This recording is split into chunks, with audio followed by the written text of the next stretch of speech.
Sega. Dudes. Dudes, DRM. That stuff's crazy. So, got Wubs with us tonight. Saying had other obligations. So, I'll try to fill the airspace. yeah. So, welcome in, Wubs. It's good to have you here. Thank you. It's nice to be back. After we had such a successful episode before when we talked about the Steam machine. Mm-hmm. I think our predictions mostly came true, probably, as far as sales went. I don't have any data to back that up, but I'm very confident that our predictions were accurate. The interesting thing is, like, it launched, and like I haven't really heard anything. Yeah, I haven't either. Isn't that interesting? Yeah, Like nothing. yeah. No Radio one's talking silence. about it. There's been, I mean, there may have been some videos dropped. I don't know, and I just missed them. Maybe it was on the weekend. On the weekend, I try to take off a lot of time from YouTube, and Right. so, but yeah, that's interesting. I've seen some YouTubers posting, but most of the content is like, I got a Steam machine. It's something, but you shouldn't buy it. Like, that's basically like what most of them look like. It's like the rich YouTubers who probably got one for free, right? Just to review it, are basically saying, yeah, stay away. It's neat, but unfortunately, because of all the pricing and whatnot, it's may not be worth it. Which I guess we can kind of use that as a segue, because the Steam machine uses Steam, and Steam uses DRM, Mm-hmm. which is digital rights management, and it's what we refer to now as a way for copyright holders to control how. And the thing is, it's not just digital content; it's even physical stuff can be accessed. If you can copy it, how it's installed, how many times it's installed, played, and if you could transfer it at all. And going back to particularly old PC games, because on the Atari, the NES, the SMS, the SNES, the Genesis or Mega Drive, like there wasn't really any DRM or copy protection, other than saying it was too costly to copy those at the time, so not a lot of people could do it. So it wasn't really that big of an issue. But with early computers, I didn't realize it growing up, but we had a Commodore 64, and we had a bunch of games, and I just knew they were games, and it wasn't until much later I realized, oh, these are all bootlegs. Like, these are games that were just copied from one disk, from one floppy drive to another floppy drive. Sure. Now, some of them did have a form of copy protection, or what we call now DRM. But if you remember, or if you've looked at a big box PC game that was older, they had code wheels, some of them.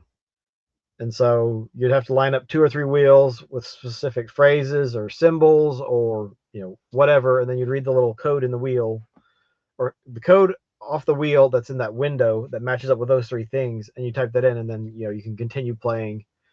There was also the turn to page 5, look at paragraph 3, read word 20.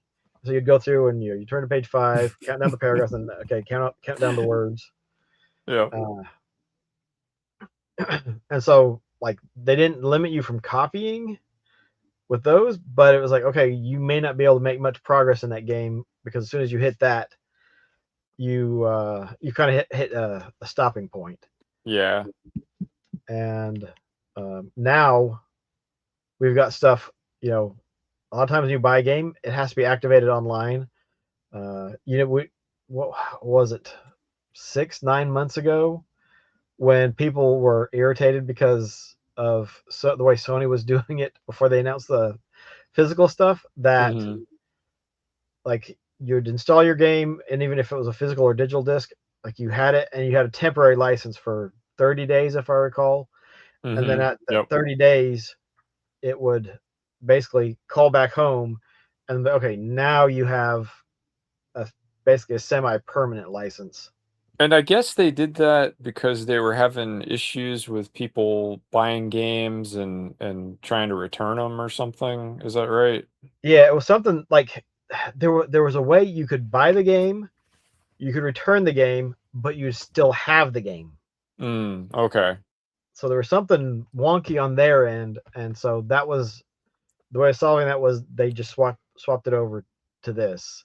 I So see. you could not keep a game that you didn't actually buy. Well, I guess we can't really fault them for that then. Yeah, but it's a bad way of the implementation. I think people didn't like that because it's like, well, you don't really own your game until 30 days, and at that 30 days, it has to check again. Right. Or, Yeah. I mean, maybe it was 31 days because it's like, okay, the outside of that return window, Mm-hmm. that's when it does the check. That it does the check again. And then Yeah, so you have to have internet again then at that point. yeah, So which for most people I guess isn't a big deal, but uh internet isn't a foregone conclusion for everyone, right? So it can be an issue for some people. yeah, and that actually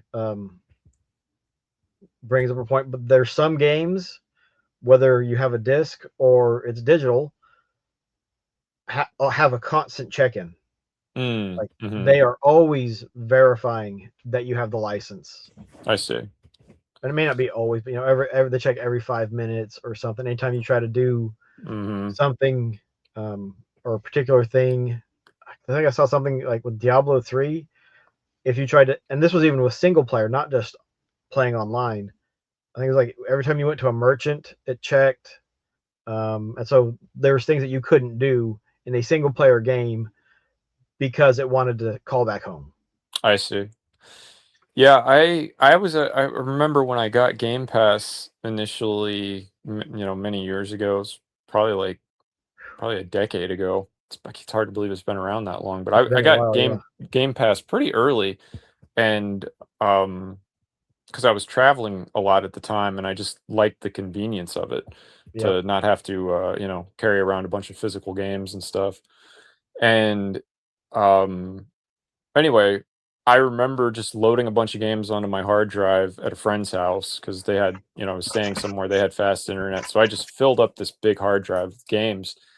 And I was surprised that I didn't have to phone home a lot with it. I was actually able to play most of those games, I think, totally offline for months. Hmm. And I think that was probably just an early implementation. I'm sure that they changed it, shortly thereafter, but I just remember thinking at the time, wow, this is really cool. I really Yeah. appreciate this as a feature. Yeah. Even if it was a feature they didn't really intend to Right. leave in. It was a bug for them, but it was a feature for me. Yeah. Well, and did you hear in the last couple of weeks, Xbox Live and their different services had some of them had issues, and one of them was you couldn't play some of the games offline, Oh, wow. and like So, you couldn't log yeah. in, so you had access to nothing, Ooh, yeah. or it was either nothing or and it wasn't just digital games. There were some of no, it was what it was some of the games you had an actual disc for Mhm. you couldn't play Okay. because they were So, trying to call back home and I they couldn't see. do it, and So, so is that the way that it is now for all the modern, like, Series X discs? Do they all have to phone home? no, and Microsoft or Xbox even said, that's not supposed to happen. We'll get a fix out. Now, you know, put on your tinfoil hat, but is it that's the way they intended it to work? Mm. But because they got caught Mhm. and it became such a big thing, they're like, "Oh no, that's not what we meant for it to actually do." Right, and they can play kind of a delay game with that too, and just see how the community reacts Yeah. to it. But I bet people were pretty upset though, given how well just sore everybody is at Sony still. Yeah. So And mm, I think Sony just thought it was going to blow over quickly, and they miscalculated. yeah, they've been really bad at reading the room lately. Yeah. I love, like, they announced some, what was it? There was a joystick, or a big controller, an arcade style stick, and then Mhm. the Oh, yeah, I remember that. That actually looked kinda cool, but then that announcement came out, right, that they're killing all the physical games and the yeah, PS3 store, the Vita store, and it's like nobody cares anymore about that joystick. yep. It was like all the comments and replies to it were, basically, stop killing games, stop killing games, Mhm. don't kill physical, don't kill physical, don't kill physical. Frankly, Um, I've been a little surprised myself by the, pushback from the community, like, in fact, I don't even remember the last time the gaming community was seemingly so united on an issue. yeah. I don't know if this has it ever been this united on a single issue? I not that I remember really, but, The uh only thing that might be kind of close was people, and Mario Kart World Tour. mhm. The The number of one on people, Switch too? yeah, that they're like, every time Nintendo would put something out, there were people in there, drop the price, drop the price, Oh, drop the right, price. right.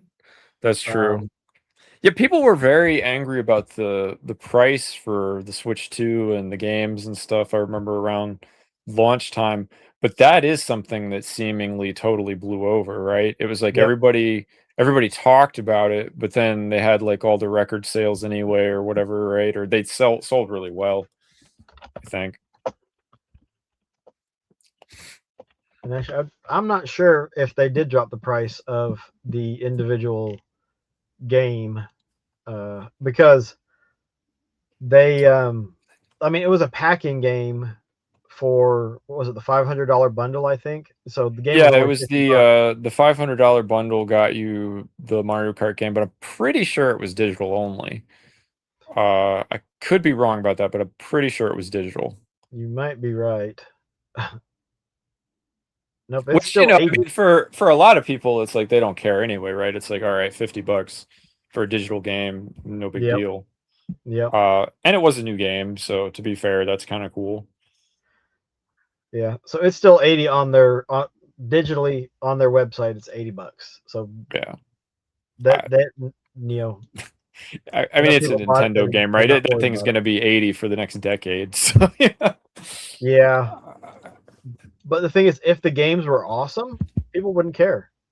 Um, unless, Yeah, I mean the games are. I've heard mixed things about the Mario Kart game. People seem to really like the Donkey Kong one and the Metroid one, but yeah, um, yeah, I mean $80 is a big ask from my perspective anyway. I don't know how younger people feel about it, but it certainly seems like I mostly hear about inflation and salaries stagnating and things like that. The price of everything going up, yeah, people are always complaining about that sort of thing. And I'm just wondering, well, if this is the case for the typical person, how are all these people spending $80 on a game? Like I don't get it. that's kind of an interesting point, because it's like, okay, the games and stuff. We're talking about the DRM and owning. We want to own it, but sometimes even owning it doesn't mean you own it. Right. Um, but we're spending all this money on all this fluff that, it's not like, water and bread and, Right. things that are life Food and sustaining. gas and things you have to have to Yeah, function and yeah. survive. But that Um, makes me wonder. Like, I'm not exactly sure how the DRM works with the Switch 2. How much of this stuff? I'm guessing it's not really that big of an issue, because I haven't heard anyone really complaining about, oh well, once you're offline, you can only play the game for X number of days or anything. well, what's Uh, kind of interesting about that is I remember when they announced the key card thing that they were doing, and uh, people were kind of upset about that because they were like, well, the game isn't in the case, or there's nothing on the cartridge. It's just a code, and then you put that in and you download the whole game. yep, And at the time, I remember thinking like, yeah, I don't like that at all. I'd much rather have, the game on the cartridge if I was gonna buy a physical copy of it. But now it's like, well, the key card makes more sense now than at least what Sony's doing because yep, I can resell that key card like I can sell it to somebody else and then they can download it to their account. And, I mean, that's kind of nice. At least it preserves the secondhand market a little bit. Yeah. Yep. And so out of, the fully digital or the game key card is hands down, at least in my opinion, the way to go, because then, like you said, you've got something that you can trade in, you can loan to a friend. So there's benefits of that. Sure. I mean, as far as like the current stuff goes, I feel like and maybe that's what it'll be. Maybe that'll be the compromise that they all end up doing because they'll see how well Nintendo does. I'm really curious about the sales numbers, right? Like what is really happening to digital sales since this announcement happened? I can't tell you how much I would love to see what the real world numbers are. We'll never know. But Yep. wouldn't it be fascinating if they're taking a significant enough hit on digital sales and selling PlayStation Online and all of that stuff that they're forced to adopt something like the keycard thing Nintendo's doing as a compromise or something? I don't know if that would happen or not, but I just think that it might be an interesting middle ground compared to just getting rid of all their discs. Yeah, and I think it's all going to be interesting to see it play out. Like, I would love to see actual numbers of since they announced this, but I think it's kind of interesting that they say they're closing the PS3 store, so people make videos about stuff that you should be getting on the I PS3 store know, before it closes. right? So even though it's not for the PS5, you're still buying digital Yep. before It's just upping the digital numbers, right? But it's exactly. my theory is PS3 digital numbers are up, but everything else is down. Yeah. And like, just in our little friend group, it's like people have said, like everybody said like, "Oh yeah, I'm not getting PSN anymore. Or I'm letting my subscription lapse. I'm not going to Yeah. renew it." That sort of thing. I've heard that from other people too. So have I. And I don't know. I mean, that's just anecdotal, right? I have no idea how indicative that is of the gamer community at large. But I sort of feel like there's probably a significant number of people who are planning to do the same thing. Yeah. And I think this coming week is when you're supposed to basically boycott um, Sony. So you're supposed to, disconnect if either not play your PlayStation at all or disconnect it from the network so they don't know that you're playing it.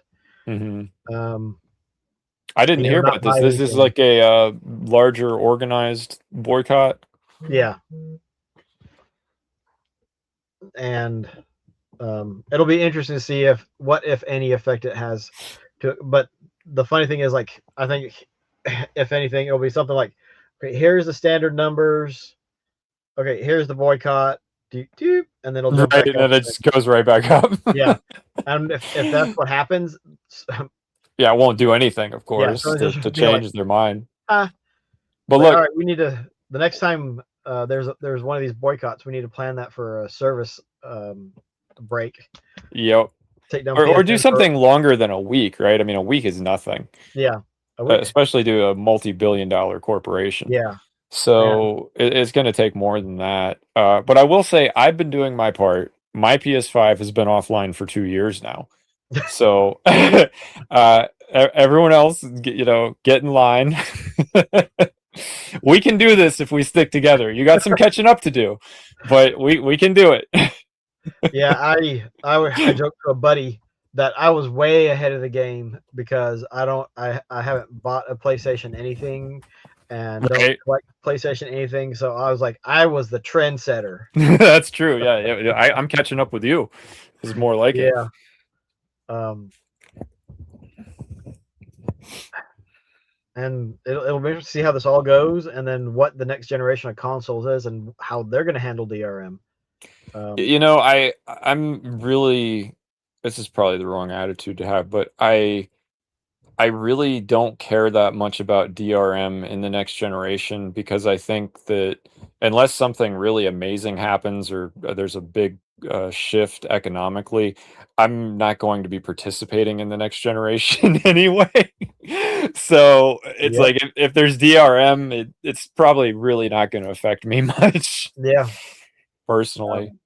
Yeah. You know, I think there's a good chance that the older games, retro, vintage games, will see a spike, because people will be more interested in it because, hey, I can own Right. it. And, Well, I can tell you right now, like I don't do a lot of collecting, but certainly if the choice is between, playing getting into the PS3 or PS4 backlog that I missed or older Xbox stuff versus paying $1,000 for a PlayStation 6, that's like a no-brainer, easy choice for me. yeah. I'll be diving into the backlog. Well, the main reason I wanted to get a Series X was so I could play my 360 games and my Xbox One games quicker. So, you know, the load Sure. times would be reduced. But I originally bought a Series S, um, but it was on a really good deal on Amazon, Mhm. and then I had some cash back on my Discover card. So out of pocket, it ended up costing me like $50, $75, somewhere around there. Wow, that's a great Um, deal. but then, like, you know, talking with a buddy, and yeah, I'd like to get one with a disk drive now because, you know, I did miss having one. Mhm. Um, and he works at Sam's Club, and, like, you know, I don't remember. It was some time ago. We'll say a couple years ago when they released the Series X all white digital one. Oh, yeah, I Um, remember that. and we'll say, you know, like 6 months after they did that, you know, I don't remember if he called or texted me, but he's like, "Hey, I know you wanted one with a disk drive, but we have one that basically got lost in the lockup of the cage that they have for the high end electronics, and we'll say I think it was like $250." That's And a I good was like, deal. "Yeah," I was like, "Yeah, like, hey, if you pick that up for me, I'll pay you back." Awesome. And so I got an all white, 1 terabyte digital Series X. Then local retro store had their, I want to say, 5-year anniversary. I think it was last year. Well, and then it was like an all week celebration. Day one was 10%, day two was 20%, and it went on, and it was 50% on Saturday. And I went in on Friday and picked up some stuff, and I was like, "Oh man, that Series X looks nice. This is one with the disk drive." And I was like, "You know what? If it's here tomorrow, I think I'll come back and get it." Mhm. And it was there the next day. So I picked up it was used, but I got a Series X with a disk drive, and it was about $250 with a controller. Yeah. I mean, So that's great, man. I like, I got the Series S actually during COVID because it was the only modern console that I could get yeah, because of the bots and nothing available locally, for so long. yep, And I was playing a lot of Dead by Daylight at the time, and I just wanted to be able to play it on more modern hardware. And it was totally worth it, I think, for 300 at the time. yeah, And uh, yeah, I mean, I love that thing. I don't know why it gets so much hate. I thought the Series S was great for what it was designed for. yeah. It's it's a lower bar to entry. Um, Yeah. Well, and see, the thing was, right, I already had a PS4 Pro, I already had a computer. I just wanted to be able to use Game Pass on, a nicer system than my Xbox One.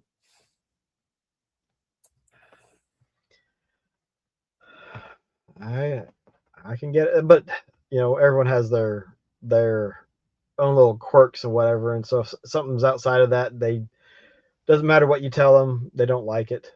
Yeah. But I mean, Well, I feel like I'm not, I always try to remember like I'm not a typical kind of gamer.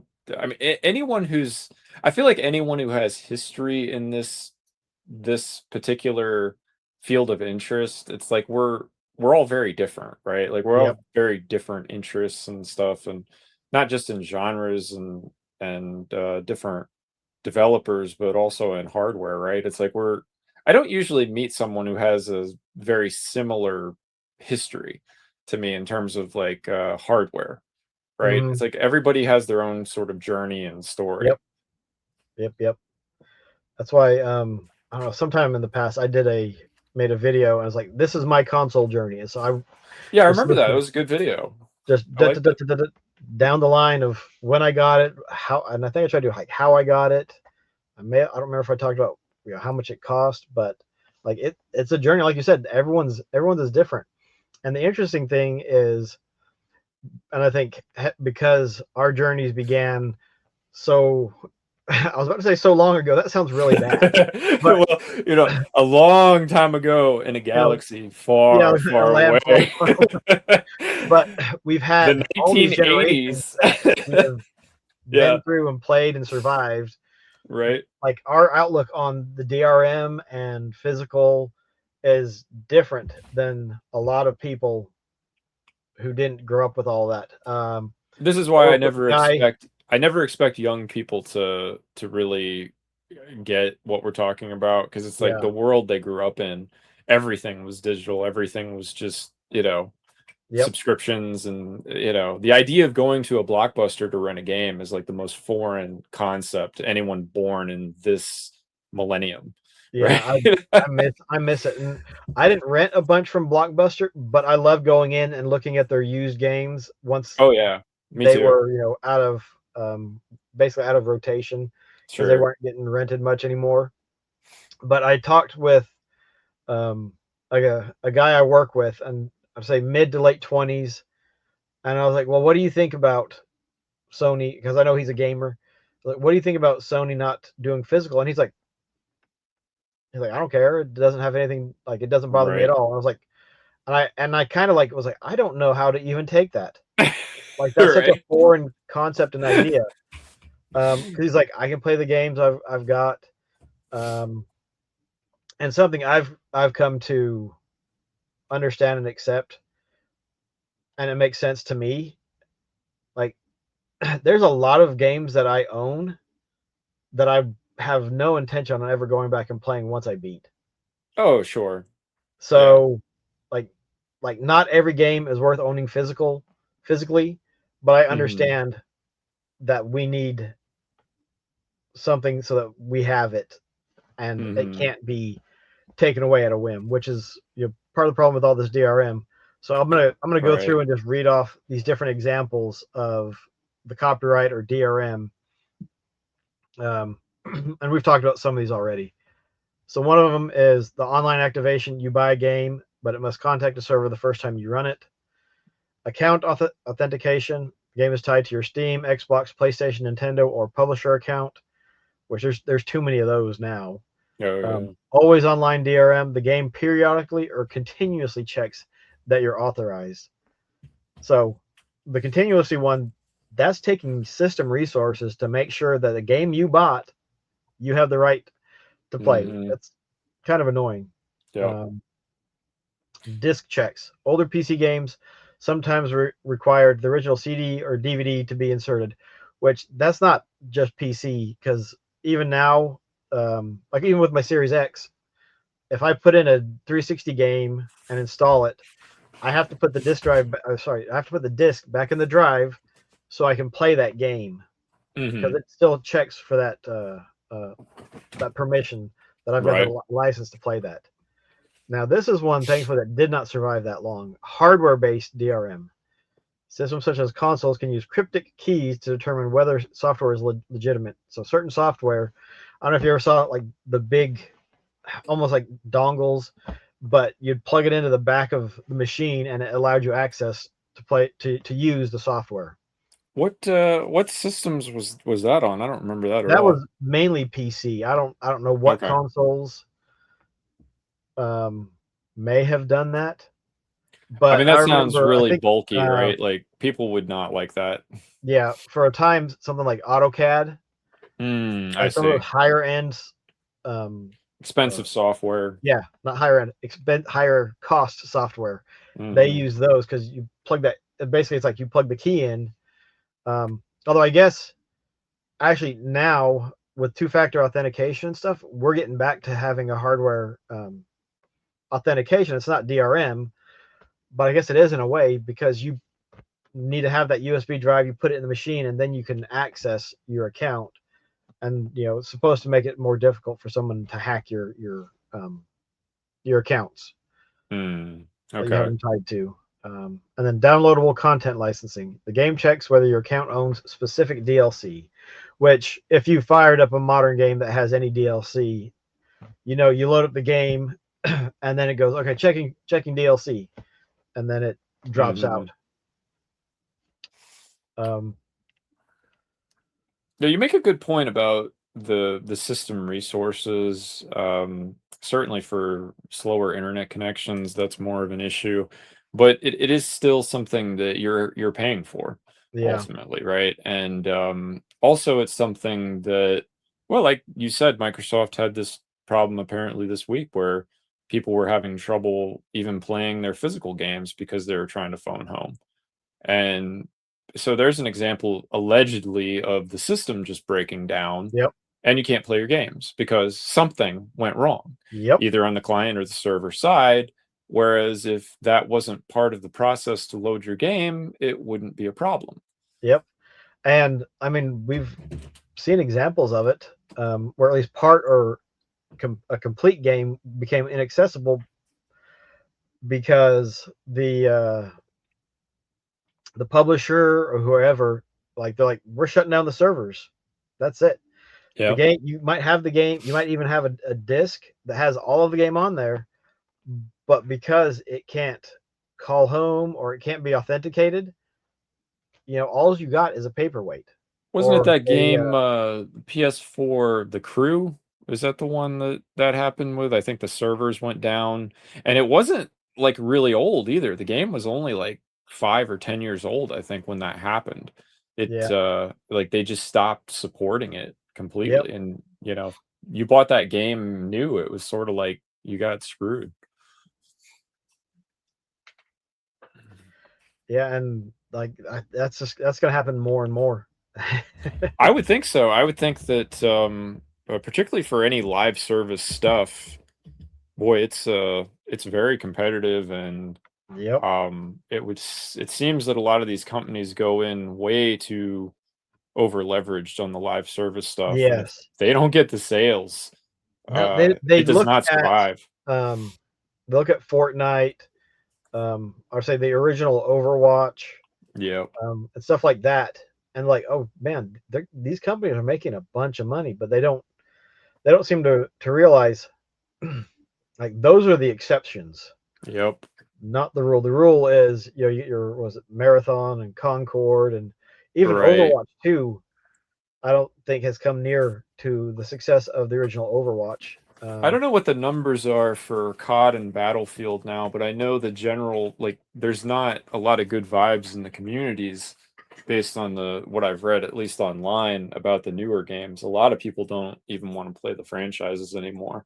So uh that maybe you could argue, well, that's just because of how they're doing the design of the games or whatever. Yeah, that's probably true, but ultimately it means there's less people playing them than there used to be. Yep. So um this is the thing, right? Like people who want to play live service games, there's a limited number of them within the gaming community.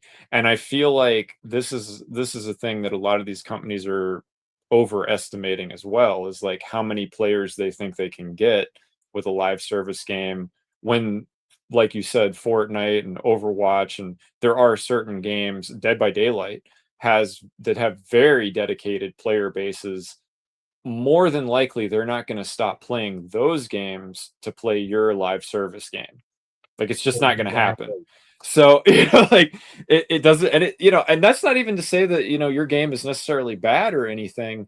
It's just these are communities that have years and years of history behind them now. Yep. People aren't gonna just jump ship for whatever your game is because you think it's so cool or so great or so much better. Yeah. Yep. I mean, look at Destiny and Destiny 2. Oh, sure. Yeah, good example, right? Destiny was huge. Destiny, and like I still on occasion will go back and just run around on Mars or Earth or something and take guys out Yep, for 30 minutes or something just because it's a fun game. sure. But Destiny 2, like I did not like the way they did the transition. And like I think I got at whatever point Destiny 2 became free to play, I played it, we'll say a few hours and I was done. I put a Mhm, lot more into the original Destiny. sure. And it fractured, I think it fractured the community. And people were like, well, if I have to start over, I can just go start a totally different game and not play the same game and have to start from square one. Mhm. So, yeah, I mean, you can have a franchise and screw it up too, right? Like, you can that's also very possible. Yep. And it's not just limited to games. Star Wars. Yeah, no, oh, yeah, very good example. Yep. Uh, but so the real issue, even with physical, is this stuff can be turned off. The servers go dark. Well, you can't authenticate your game. You can't play. Yep. And the thing is, they can also just be like, we're not going to let you access our game now, Oh, yeah. even if it's still live. I mean, and I mean, not, banning people because they do something against the EULA or the terms of Mhm. service or whatever. I just mean they're like, yeah, we don't like you because you're bald. Oh, yeah, I mean, that's the thing that I'm concerned about is on the back end, there's no accountability at all or any kind of guarantee that these companies won't just shadow ban you Yeah. from this content because they can, Yep. and there's nothing stopping them from doing that. That's not to be overly negative or anything, it's just the reality of the situation. I have no verification or any proof that I won't be banned from licensed content I've purchased in the future for no good reason at all. Yep. Uh, Because that's entirely um, possible. what was it? There was a case in, I think it was Brazil. Like a guy's Xbox account got hacked. They saw and agreed that it had been hacked, but they banned it, and he Yep. couldn't I get into remember the game. reading about that. Yep. All of his myriad of games, Mhm. thousands of dollars, tens of thousands of dollars, whatever it was He that he had a had lot, spent. right? It was a big account too. Yeah, but all that was gone.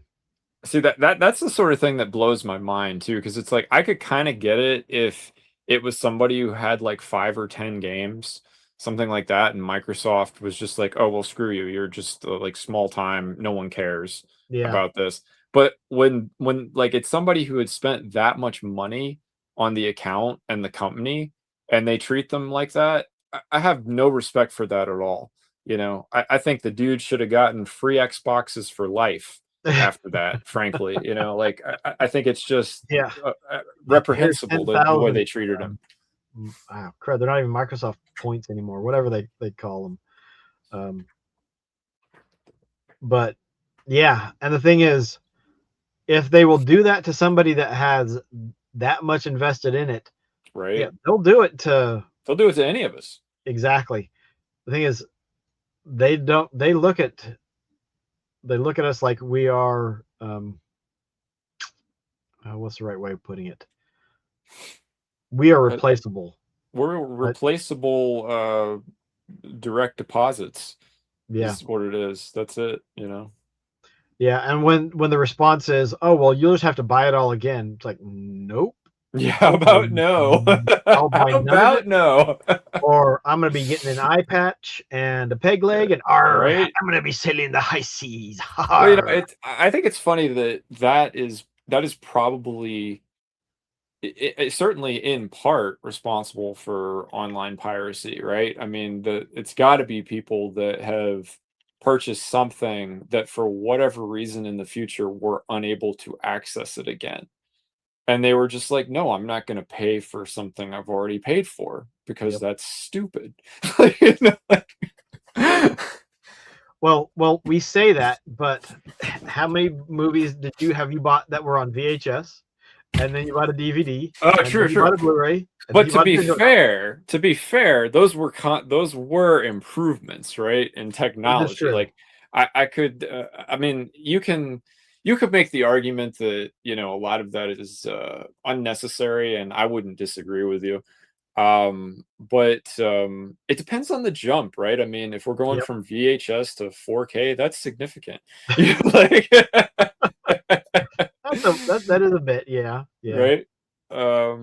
But and the way that I've treated that, honestly, I feel like I've kind of benefited from the whole streaming wars thing because for the last decade, nobody's wanted Blu-rays, right? Or DVDs. yeah, I go to any thrift store whenever I'm in a city. I just go to a thrift store and there's always tons of DVDs and Blu-rays. And I've just slowly built out kind of my favorite movie collection, out of the dollar bins of stuff, yep. physical. So I've totally benefited from Netflix becoming a thing, Oh like yeah. at all Well, of on that. the one thing that from digital that was nice, it was like, hey, I can find out or figure out, okay, what do I actually want to own? Yeah. I can stream this movie, like if I don't like it, or if I thought it was okay, I watch it once and then I'm done. Exactly, I'm never exactly. going back. But I think that that's the way it should be with digital games, personally. It's the same kind of thing. It's like I'll get Game Pass, for instance, or something like that, and I'll play the games that are on there that I'm interested in. And yeah, if I come across something really cool, yeah, I'm gonna look for a physical copy of it if I yep, find a good deal on it at some point, because it'll be like, yeah, this is a game I could see myself playing again in a decade, something like that. Like I would definitely play this again. I'm gonna consider getting a physical copy of it that doesn't require internet or phoning home. You know, yep. that's the thing. Well, and we talked about it earlier, but the music, how like you remember everyone was getting sued because of LimeWire and Kazaa and all Right. the different Yeah, other yeah. peer-to-peer. And I mean, Napster, yeah. peer-to-peer is not really even a big thing anymore. But Well, nobody. It doesn't get the press that it used to. That's for sure. Right? It's yep, still out there. You can still do it. There's torrents all over the place. But yep, it's like we were saying. Like music consumption has become so easy and accessible.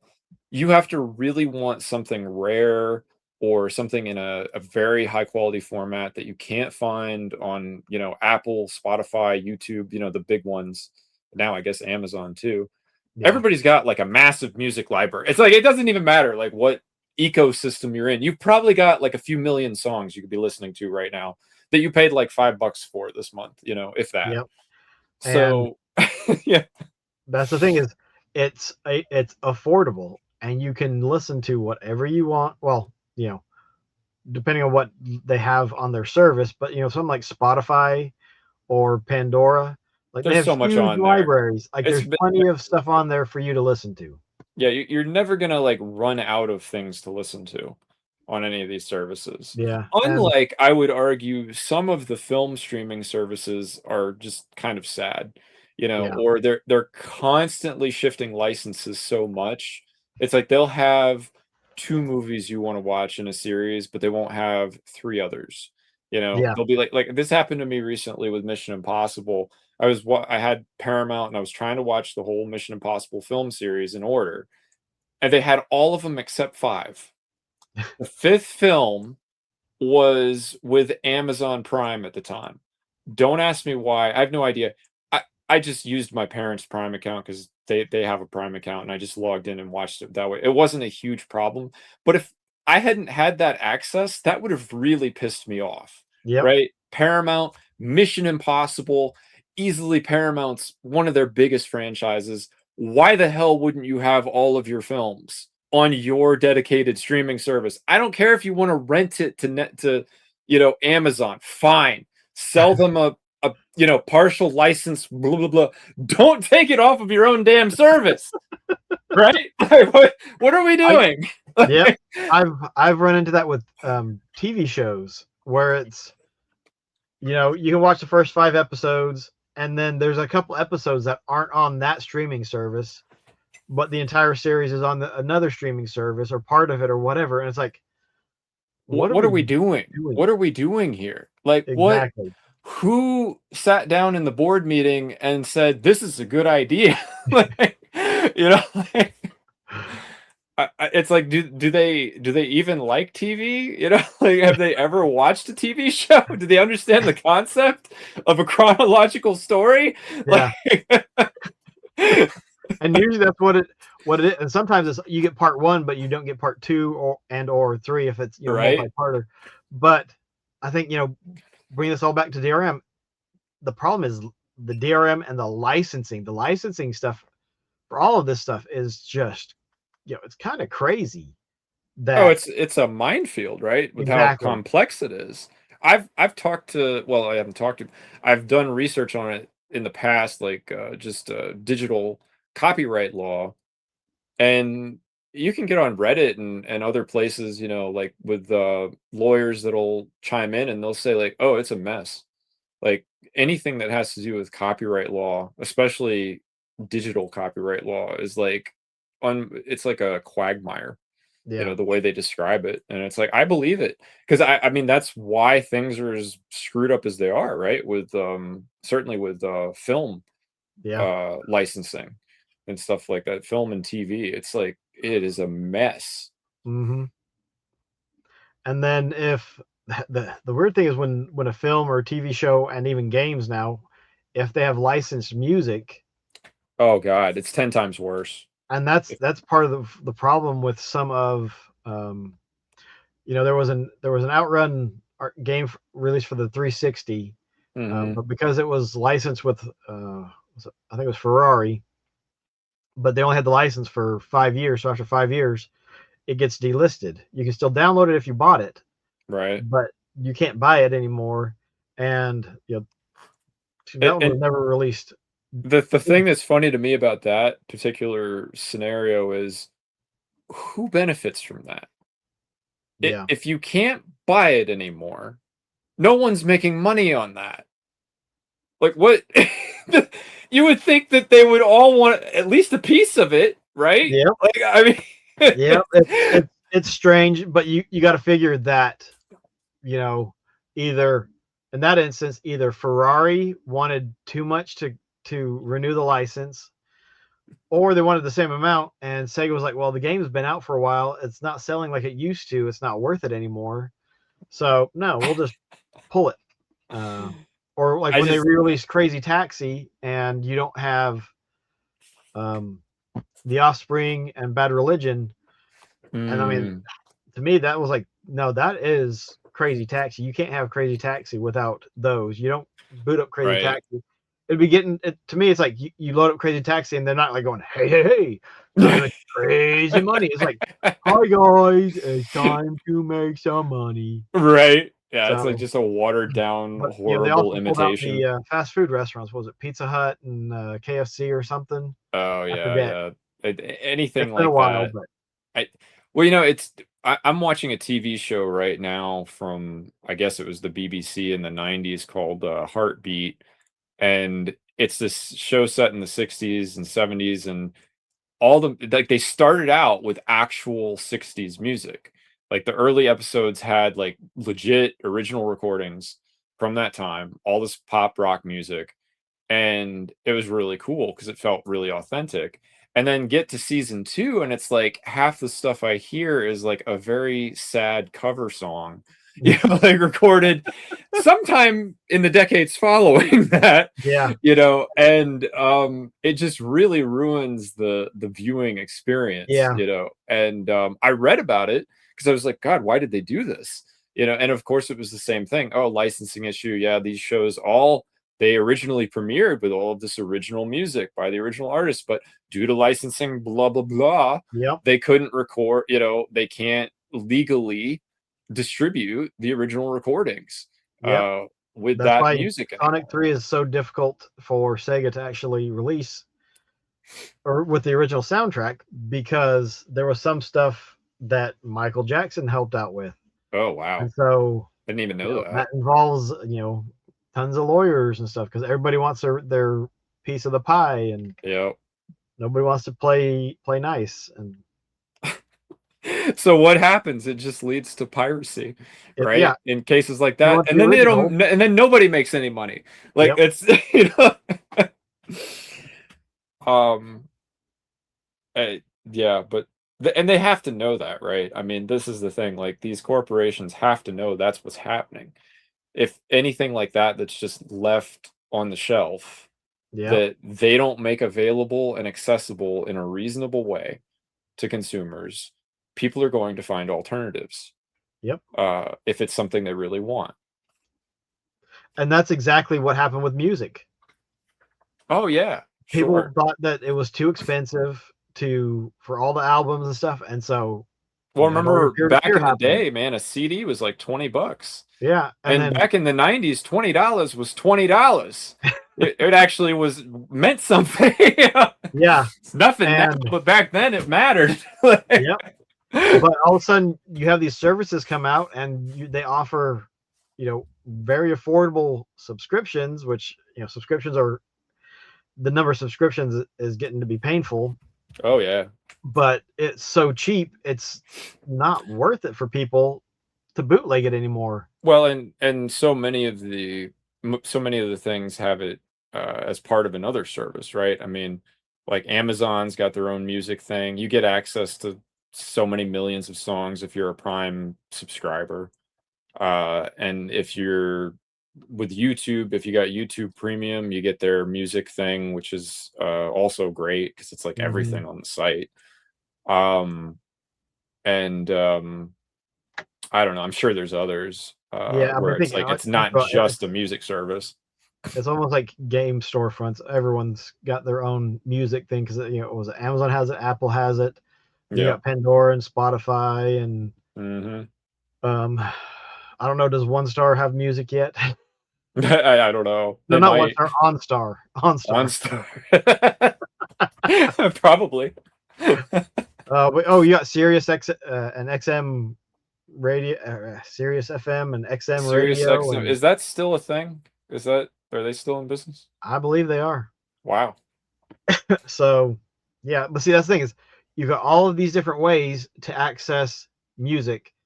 Where with the Yep. games, it's you have Microsoft for the Microsoft games, or the Yep. games that were released on their systems. You've got Nintendo, Sony, and then Sega with the old stuff, and then their new Hmm. stuff is spread all over. But there's no, like, how, I don't know how we would even be able to break it up to where it's like, all right, you have a subscription and you can play any of these games that you want. Right. Well, And the only it's alternative not. I is the mean, high it's speed. not even just that. It's like you have to have their hardware. You Yep. know, that's a big part of it too, right? I mean, which by itself is pretty expensive. Which is why emulation is so big. Yeah. Well, and I think that ultimately, I mean, that's why people are going to PC gaming more. If you get but so into gaming, eventually you're going to want to play games from all of those companies. Yeah. And certainly the most uh, well, easiest way to do that is with a PC. Yep. Um, for sure.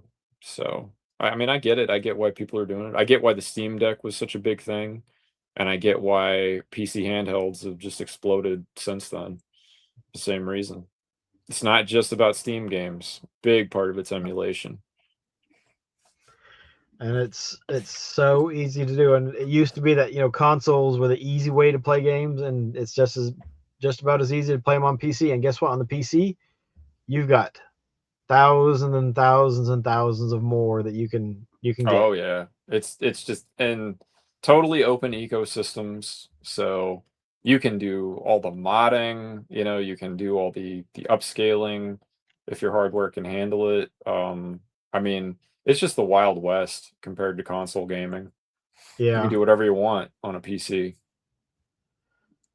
But I think, like, I'm sitting here thinking about, like trying to come up with, okay, DRM, a good case for it. And it's okay. I can understand companies wanting to protect their intellectual property that they've created. Right.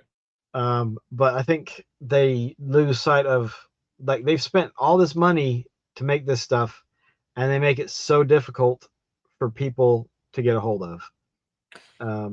Yeah, I really question whether the amount of time and money that goes into the security, privacy, or part of it is justifiable Yeah, for the impact that it has on their business. I yeah, don't know how to, I mean, obviously a study would have to be done to really try to quantify that in real world terms. But yeah, it's just something in the back of my mind where I'm always wondering about it. Like, is it really worth all of this effort? Because it's not free and it's not easy to constantly stay up with security technology, right? And stay ahead of hackers and everybody. That has a significant cost to any business, but especially a business who's like very focused on digital products. yeah. I mean, it just going back to music. I mean, it was, all the time, like every day you would hear something about so and so was being sued by the record companies because they were caught using peer to peer, and Right. they had downloaded 10,000 songs or whatever, and then Hmm. the person ends up owing millions of dollars, a dollar per song or $5 per song or whatever, Right. and these outrageous judgments, and then all of a sudden it just went, Yep. crickets. Well, Gabe, was it Gabe Newell, the Steam guy? Yeah, He talked about that, years ago. He said that that was the problem with private piracy was it's a service issue. These things weren't easily accessible in a reasonable way for so long. And like you were saying before with Napster and the other music sharing software, that was a big reason why it was so big in the late 90s and early 2000s, for that reason. hmm, Um, and I think Gabe probably recognized that and realized like it wasn't about necessarily having a super cheap product. It was about having a good product that was accessible very easily to people, you know. yep, Um, and obviously Steam's been really successful, I guess, with their philosophy. Um, I don't know. I'm always amazed that all of these streaming services can survive, particularly for the film and TV stuff. Ever since everybody split off from Netflix and like took their licensing stuff, and we have like 80 different streaming services now for film and TV. I'm yes, always amazed how are they still in business, all of them, because it's like there's no way most of them are covering their yep. expenses. It's like, Like, I think it's the same thing with, or similar to live service games. Like, there's some that do okay, and I mean, Netflix is the top dog for streaming, just hands down. I think they beat everybody. well, they're the Uh, only one that I'm even aware of make a profit. yeah, I and mean, the interesting thing is, like, these companies cannot come up with their creative name. It's Plus. You got right? HBO Plus. You got Or Disney Plus. Max. Yeah, it's just like, my goodness. Hulu's kind of fun. You know? But that's eventually just going to get rolled into Disney Plus more and more, as Oh, because definitely. They're that's the gonna way eat they're it. doing it. Yep. It'll be. I mean, it'll probably end up being Disney Plus Hulu, or Hulu Disney Right? Hulu or something. Hulu Shululu. But Didn't it used to be Hulu Luau or something? Was like one of the tiers. I can't remember. I think it did actually have a name before it was Hulu. Yeah. Um, Anyway, I don't know what's gonna happen with all that, but for film and TV stuff, it's like I totally get why people would still pirate that stuff just because of how ridiculous it is to try to watch an entire series of anything now. It's like you got to have like two or three different services yeah, to see everything, and even then you're not guaranteed to actually get through it all before the content moves to something else. and then you got to get another subscription. It's But so I mean, dumb. That's the same thing with Game Pass. Like, Oh, true. if you hop onto Game Pass and you're like, oh, I like this game, and you start playing it, and then like, oh crud, it's leaving at the end of the month, and I don't have the time to play. Yep. But maybe it helps you decide, okay, yeah, you know what, I actually want to buy this game. Well, Say buy. perfect example, right? I mean, I started playing Octopath Traveler on Game Pass many years ago. Never beat it. I got like 30 hours in, and I played it enough to know that okay, eventually I'd like to get a copy of this on the Switch, because that's the only physical place you can get the first game in that series.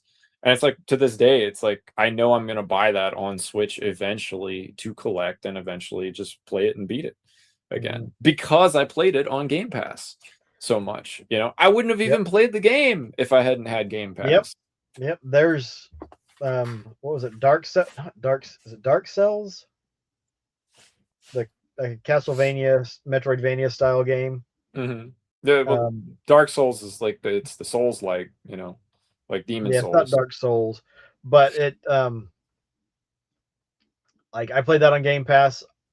Then they came out with a Castlevania version or something, so I was like, oh cool. And then I put this, put all this stuff on my wish list, and so I eventually picked up a copy of that for the Switch.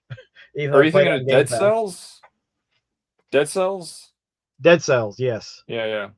Yes, Dead Cells. And then there was a train, like really simple but fun and nice and just easygoing, like train simulator. Oh, nice. With wooden trains and stuff. So it's been on my wish list for a while, but it's like, when that hits the price that I'm willing to pay, which I'm cheap, like $5 for a digital game is my prime spot. We've talked about this, right? Like I kind of live for digital $5 or less. Yeah. But I'll go 10 if it's like a newer game that I really want, where it's like, all right, this is probably as cheap as it's going to be for the next few years type thing. I'll go that high, but that's kind of my limit. I know all the young kids are listening to this like, okay, grandpa. Like, yep. Or if it's a game that has a bunch of DLC but it's all bundled together, it's like, oh yeah, right. If it's a game of the year or something like that where it's a lot of extra content, yeah, sure. Why not, right? Which actually that's interesting. Like, I'm not sure the last time I saw digital or physical, like they get rid of the original copies. Like, okay, you can only buy this copy because it's got everything contained in it. There are no game of the years anymore, or that style. It seems like I don't see that much. Did they even do a physical release of the Cyberpunk 2077 with the expansion pass? I don't know if they did it. Well, they did for Switch 2 probably, but I don't know if that's all on the cart. That might be a download. Yeah, I don't know. But that's something that seems to be going the way. But that's also, it's like, well, we cannot do that and charge people more. Right.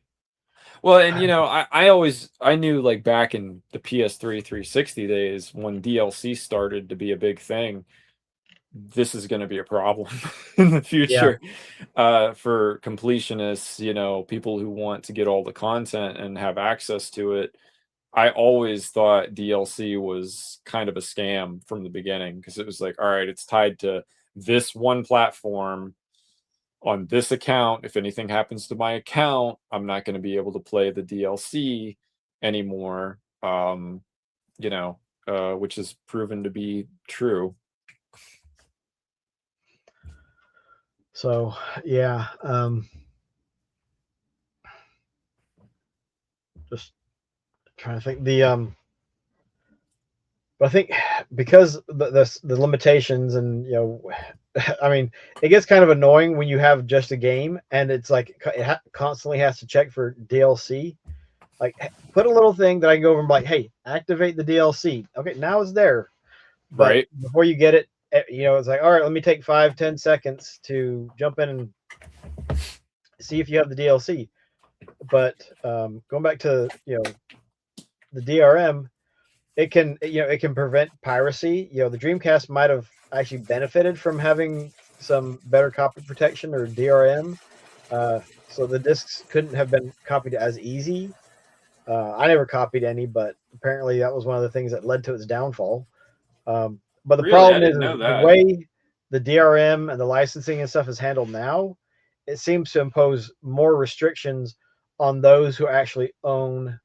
Sorry, who actually buy, who actually pay to have a long-term rental for these games, and that even Right. includes the physical, because when the servers and stuff go down and your physical game or your physical disc or cartridge will no longer be playable.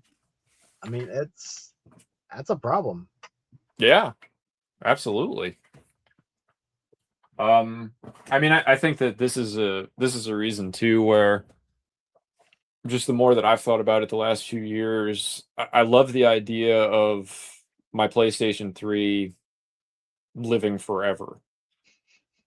It's not going to happen, Yeah. right? Eventually, it will suffer a hardware failure that will kill it, and it will not be worth getting it fixed. Yep. So this is why, like, I like collecting physical games with an asterisk, kind of like I, it's like I'll have my PS3 collection and stuff, and I don't even have to have a working PS3. It's not like I'll necessarily get rid of all my games, even if my PS3 died, but it is the sort of thing where I don't have to worry about that with, for instance, my GOG PC collection, right? I can just download those games. They're DRM free. I can have them on multiple, hard drives backed up. I don't have to be dependent on the internet, and I'll always be able to play those games on one of my computers. Yep. Um, And if I, you want to, you can burn it to a disk yeah, and have your have a physical disk drive, copy. right? Yeah, you Yep. can do that. I know, in fact, I've seen a lot more YouTube videos this month of people either using like USB drives or flash drives and or CDs or DVDs to do just that, and creating like a physical PC game collection, which I think is so funny because when I was a kid we would copy games like that, like PC games with the CD burner, Hmm. and sometimes it would work. Sometimes there wasn't a DRM stopping you from doing it. Yep. Um, and so it feels like a retro thing to me, this idea of, oh, you're going to burn your game onto a disc. Wow, that's like high school. Yeah. Well, and I'm not sure that was included in the list of ways of DRM. Was that we used to have CD keys. That was the next step to Oh yeah, once burners got affordable and discs were affordable. Then you'd have your 16-digit code or whatever on the back of the jewel case. right. Oh, Then you had that's to how they enter in to used to activate the distribute game. Windows, right? You'd always have your Windows key. Same thing.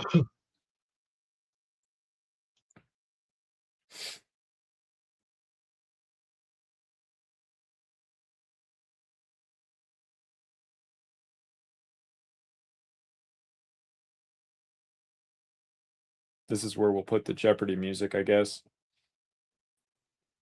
Okay. Yeah, we were talking about earlier.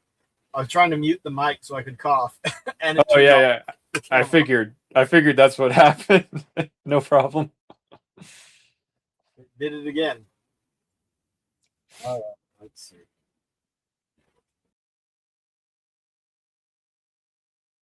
It worked for a second there. All right, maybe I'll just go with this for a minute. Okay. Hey, we're the same size now. Oh, that was interesting. Yeah, the CD keys were interesting.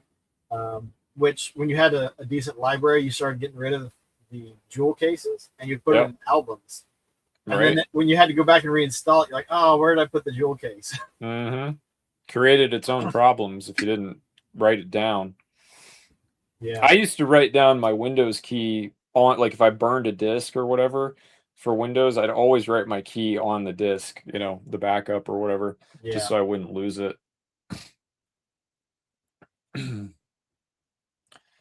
So yeah, I mean, it's kind of interesting that some people are doing that. I don't personally think it's necessary. I'm not really that worried about losing access to PC games. I'm not nearly as worried about losing access to PC games as I am for like Sony or consoles for Yeah. sure. Um, I don't think I certainly have more faith in Steam as a company than any of the others as far as DRM's concerned.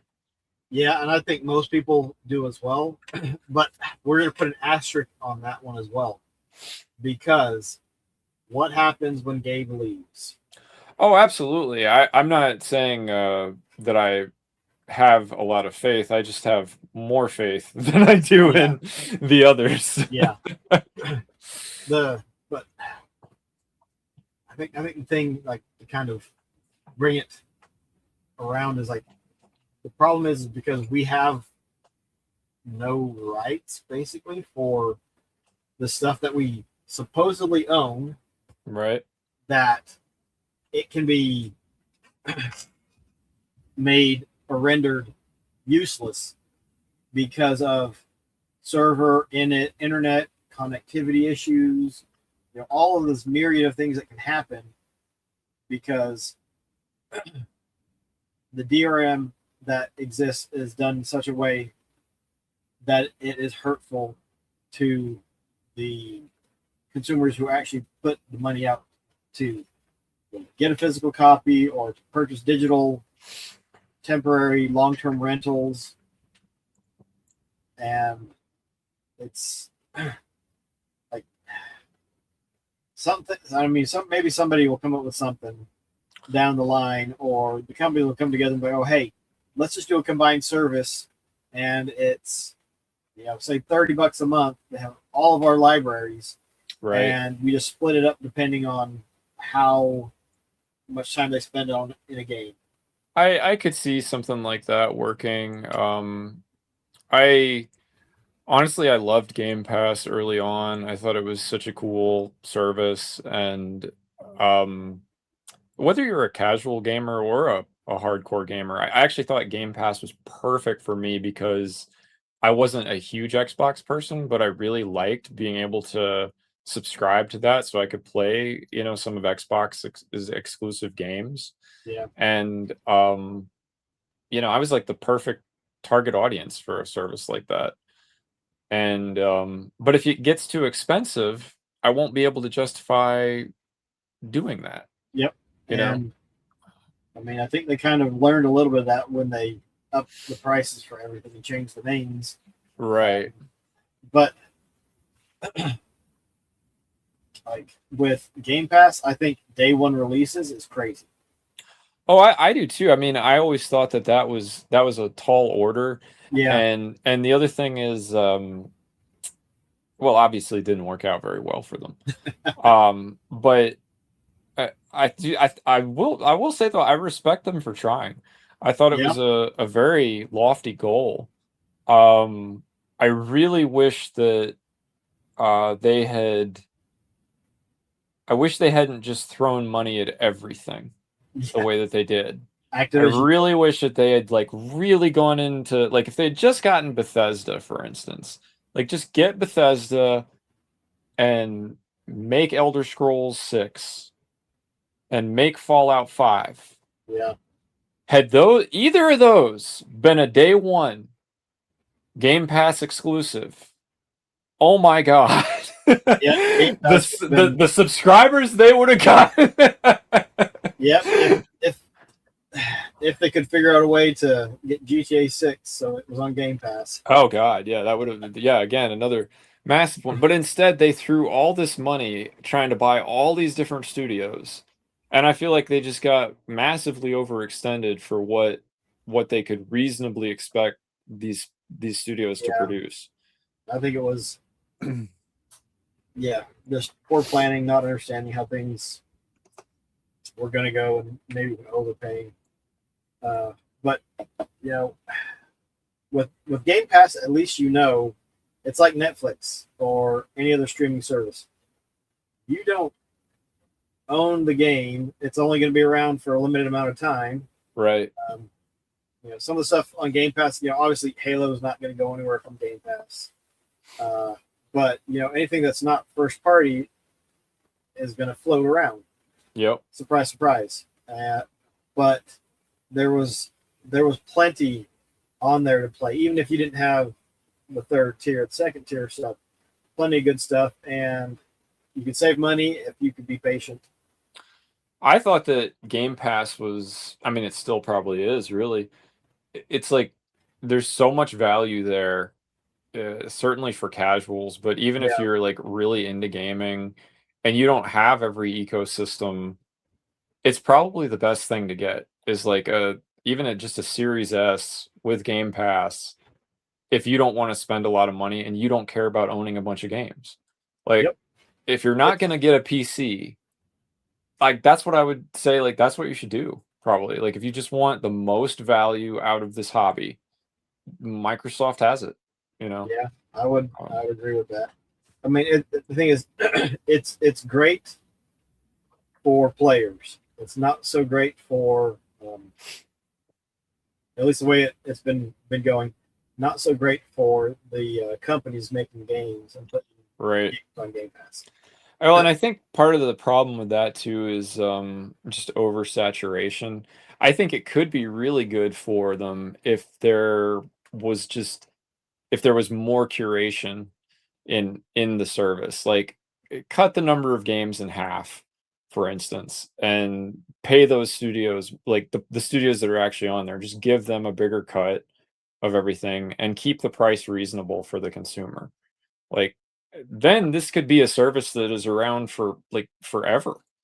I feel like if there was just more of a focus on creating offering quality content over quantity for a reasonable price. Yeah, well, that's what I think. Whole day one and make it day 90. Yeah. And you know what's funny about that to me is like I as a early subscriber or whatever, I never cared about the day one thing. Like I didn't have Game Pass for day one games. I don't personally care about day one games because most of the time they're broken. So, like I actually couldn't care less if a game is day one or day 90, whatever. I'd rather play it on day 90, frankly, because I know it's been patched by then. Yep, so, all the garbage has been, or a lot of the garbage has been taken care of. Yeah, exactly. That's true. Let the people that want to drop $80 on games be the beta testers. Sort of how I feel about it. Like, but see, and that's a problem whether you buy it digitally or physically. Going back to the DRM thing, the game you get at launch isn't always going to be one that's playable. Nope. Unless it's a collection of old games, and even then, sometimes those are broken. They'll find a way to break it. They'll find a way sometimes. Yeah. So, I mean, but I really think like we need to, as a community, look at what is it that's really important. Is it having physical games, or is it being able to play your games, whether they're physical or digital? I think that's getting lost in the shuffle. Yeah, I mean, for me personally, it's definitely ease of access for playing, right, is more important. Again, I have a moderate physical collection.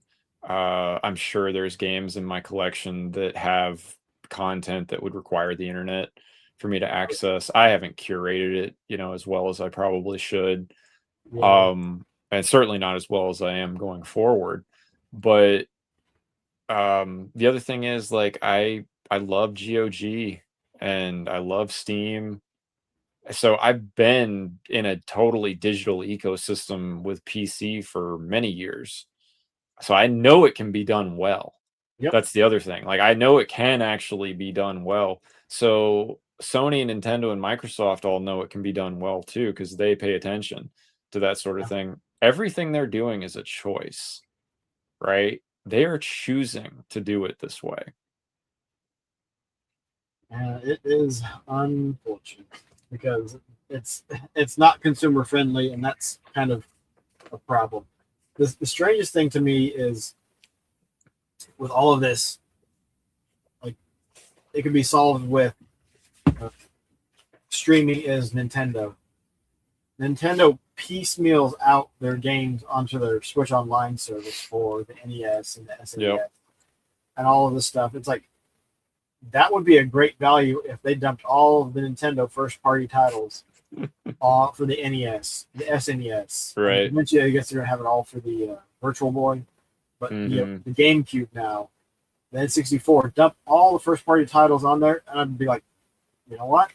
I would probably buy a Switch 2 just to subscribe to the service so I could play any of those games I wanted. Nintendo Online is still $20 a year, right? If for that, is that right? If you get just the individual plan? Yeah, it's cheap, and actually the family pack is like $45, $50 or something like that. Yeah, I mean, if you have kids, that's like a no-brainer, right? I mean, that's like, yeah, I mean, just for ease of access, it's probably worth buying a Switch 2 or a Switch and getting but if that. it had, like we talked about, if it had the library, it makes it worthwhile.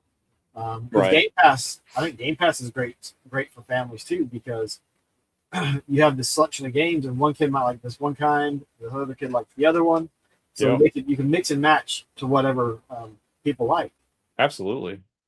And it's great for parents who don't know anything about games for that reason too, because there's something on there for everyone. Yeah. The only downside is when your subscription ends, there goes your access to all of it.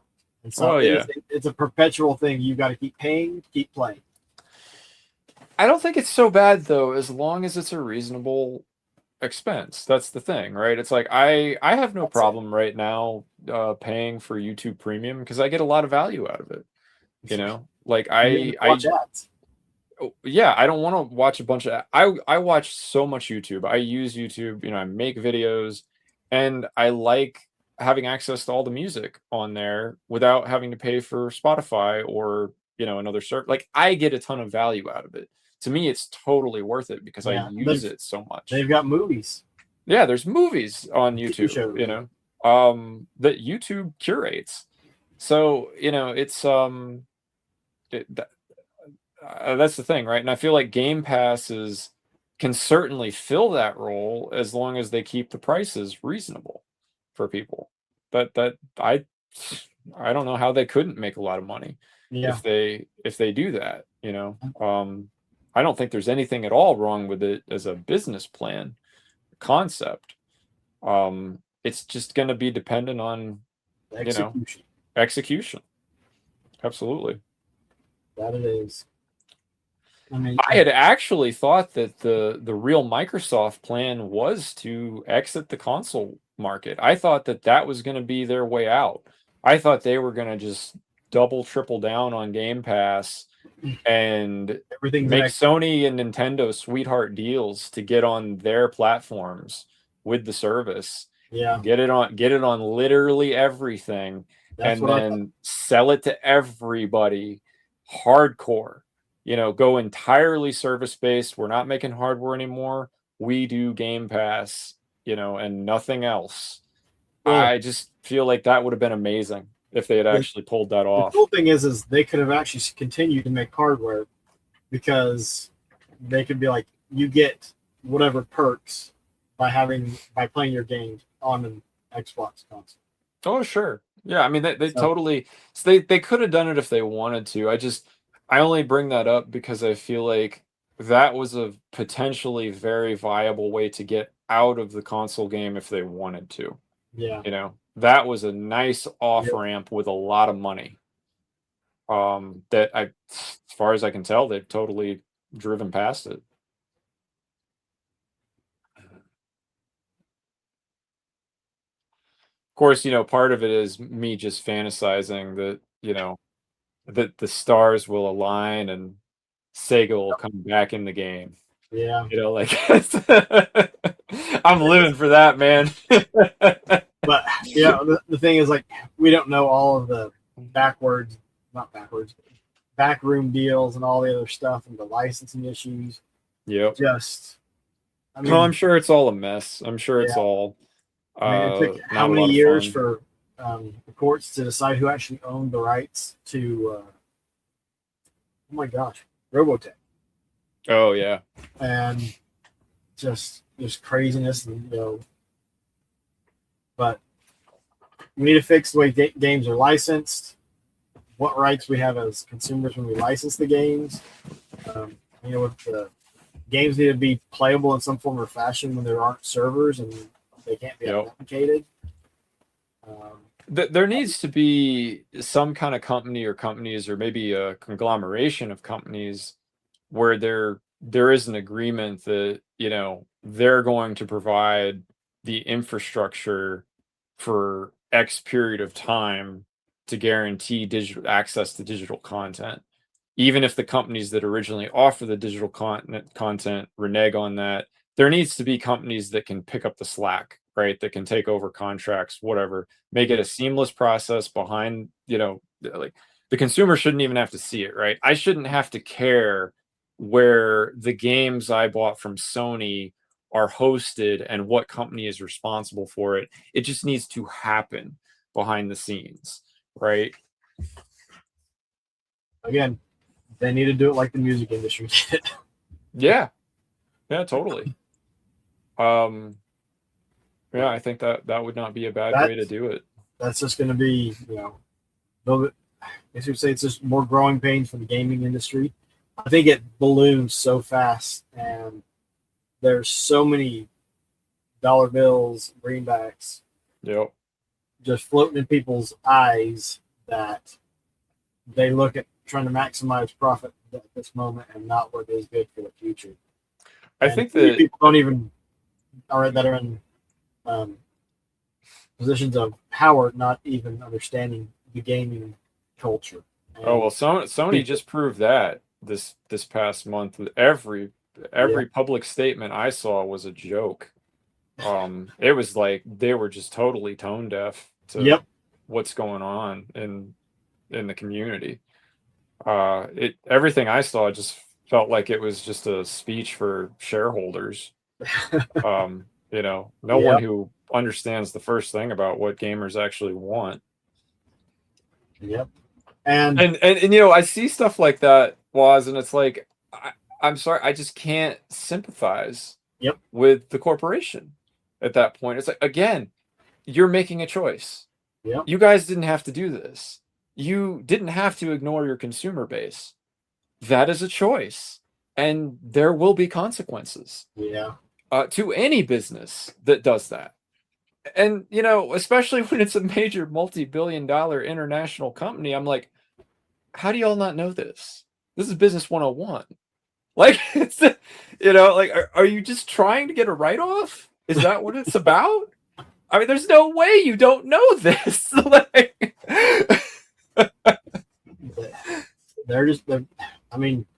They're taking it with the direction they're taking it, and that it's going. I don't think there's coming back from it. But we'll see. But the thing is, like, we want to be able to play our games. That's at the end of the day. God, it's such a simple idea, isn't it? That's it. Like, that's it. You create a service. We're not asking for the world here, it's not. You're not trying to reinvent the wheel. It's not rocket science. It's make it so that the games that we spend our money on, we can play and we can continue to play in the future. That's it. That's all you got to do. And it seems to be more and more of just trying to nail down pennies here and there instead of looking at the big picture, because you get gamers riled up and you're going to hear it, and it's not going to just be I don't know a better way of putting it, but it's not just going to be fart in the wind. It's going to be a landslide. Well, apparently people are willing to kind of put their wallets where their mouths are, at least in this case, anecdotally what we've observed, right, from our own friend groups and things. That's not going to happen with GTA 6, but sadly, no. I wish it would, but I can't tell you. You know, I respect Rockstar for things they've done in the past, but it's been a while since they did anything I could really respect. So, Yeah. um, So we'll see how that one plays out as well. Maybe we'll have to do another podcast about that and how the internet broke and all the other things that are gonna fall around that time. yeah, I don't. I'll be honest with you. I don't have a lot of words that aren't four-letter words to say about GTA 6 and Rockstar right now. I'll be totally honest with you. Yeah. Well, I'm not a fan of GTA. I don't plan on picking it up. No. But I know it's gonna do gangbusters. Like, I wouldn't release movies, music, TV shows. I wouldn't do anything around that time. The because of how problem, big that's gonna be. yeah, it's gonna be huge. My problem with it too, though, is it's not just that I don't care and everybody else does. It's the fact that they're doing the all digital thing and they're raising the prices, right? To get the whole game, you got to pay the $100 or whatever. Well, And what's that? with that, the thing is, like, I think they worded it poorly. It's like you can buy the full game for $100, or you can buy GTA 6 Lite for $8. Yeah. That's what it is. Right. It's an option. And the thing is, you can pay the $20 now, or you can pay the $20 later. Yep. But you're gonna pay that $20.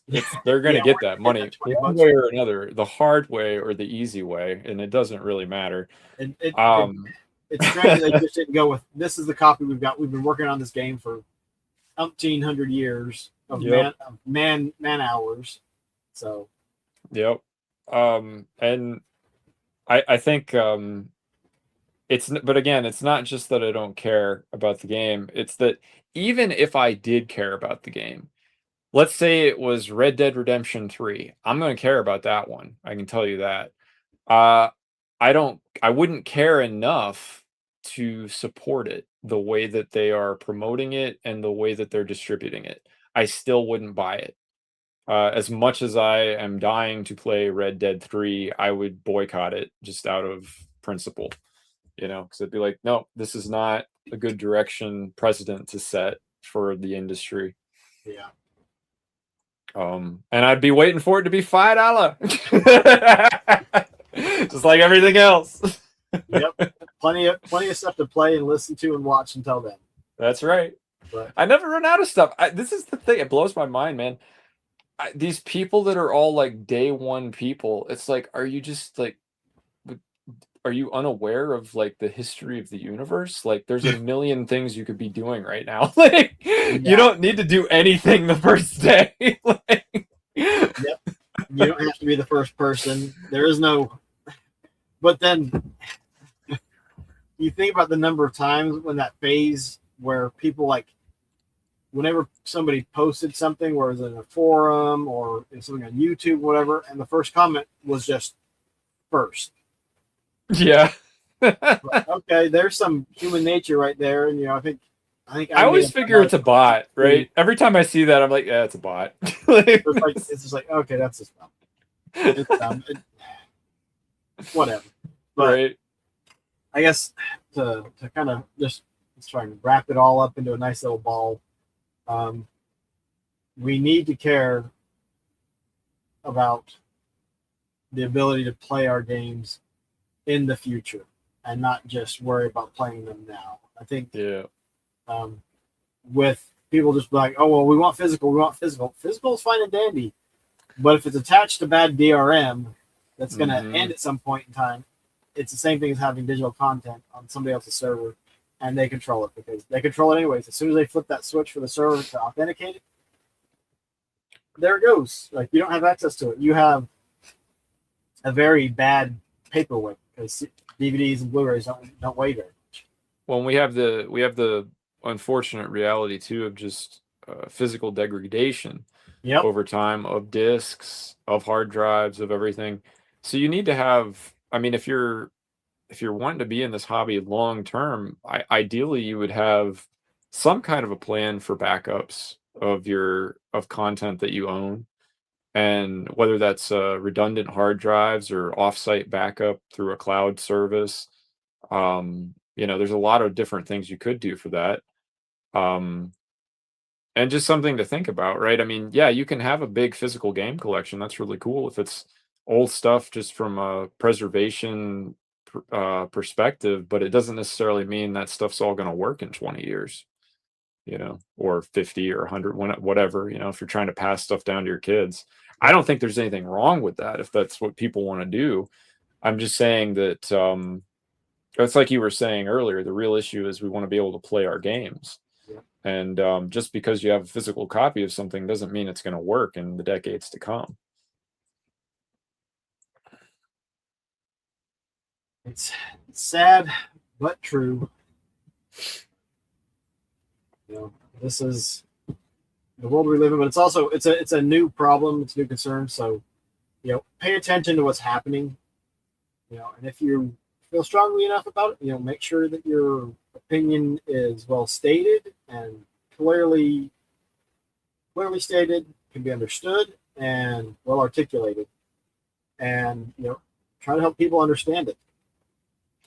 So, and think about how you spend your money too, yeah, because that's the thing that really dictates policy changes. That is how you're spending your money. That so with that, you know, help inform the community and help to make people understand that they don't have to have it day one. Yep. Putting with their wallet for most of these companies is the only thing that they really understand, because at the end of the day, they're responsible not to, you know, the consumers as much as we might like it. They're responsible to the shareholders. Yep. The shareholders aren't happy if they're not making money. Yeah, that's it. So vote with your wallet.